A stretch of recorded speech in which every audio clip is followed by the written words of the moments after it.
प्रचाराच्या रणधुमाळीमध्ये आजी माजी मुख्यमंत्र्यांमध्ये जुंपलेली आहे. पेंग्विन एवढी किंमत भाजपच्या सभेला नाही असा हल्लाबोल नाशिकच्या सभेतून उद्धव ठाकरेंनी केलाय. तर मुख्यमंत्री फडणवीसांनी ठाकरे बंधूंच्या मुलाखतीची खिल्ली उडवली आहे. घरच्यांना दिलेली मुलाखत असा घणाघात फडणवीसांनी केलाय. जे मुंबईमध्ये जे एक जिजामाता उद्यान आहे, तिथे आम्ही 10 वर्षापूर्वी पेंग्विन आणले.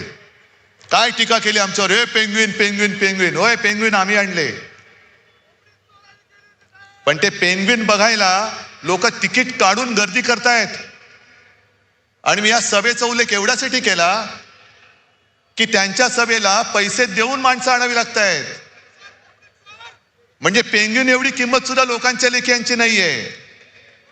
पैसे तिकीट काढून पेंग्विन बघतायत, पण पैसे घेऊन सुद्धा लोकांच्या सभेला जात नाहीयेत. काय तुमची त्यांची अवस्था आहे? जाहीरपणे जनतेमध्ये बसून प्रगट मुलाखत दिली, पण नुकतीच आपल्या सगळ्यांच्या पाहण्यात आली असेल, काही लोकांनी घरात बसून मुलाखती दिल्या. आणि घरात बसून दिलेली मुलाखत ही देखील कोणाला दिली? घरच्यांनाच दिली. घरच्यांना दिलेली मुलाखत ही आपल्यापैकी अनेक लोकांनी बघितली असेल आणि काही लोकांनी ती मुलाखत सुरू झाल्यानंतर टीव्ही पण बंद केला असेल.